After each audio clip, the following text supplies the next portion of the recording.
Hi my dear competitive students, welcome to Telangana BC Study Centers. This is Ramakrishna sir, Sociology faculty. So ఈరోజు మనం మాట్లాడుకోబోతున్న అంశం bonded labour, వెట్టి చాకిరీ. యాక్చువల్గా వెట్టి చాకిరీ అనేది తెలంగాణలో ఉన్న సామాజిక సమస్య మాత్రమే కాదు, ఇది భారతదేశం అంతటా వ్యాపించి ఉన్నటువంటి సమస్య.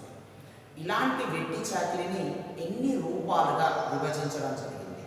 వెట్టి అనేది it's divided to two types, రెండు రకాలుగా విభజించడం జరిగింది.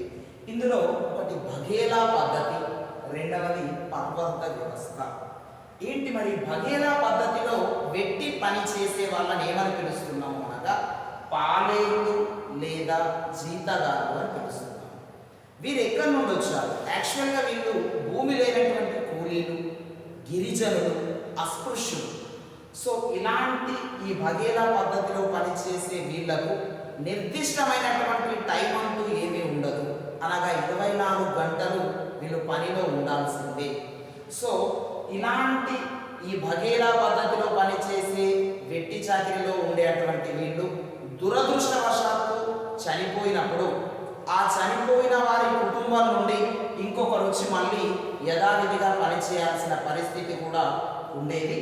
ఇక రెండవ పద్ధతి పర్వర్త వ్యవస్థను పరిశీలించినప్పుడు కడు దరిద్రంతో కష్టాలను అనుభవిస్తున్న తల్లిదండ్రులు తమ పిల్లల పోషణ భారం భరించలేక దారిద్ర్య రేఖకు దిగువగా ఉన్నటువంటి వీళ్ళు అక్కడున్న భూస్వామి లేదా జమీందారికి తమ పిల్లలను అమ్ముకునే దుస్థితినే పర్వర్త వ్యవస్థ అని పిలుస్తున్నాం.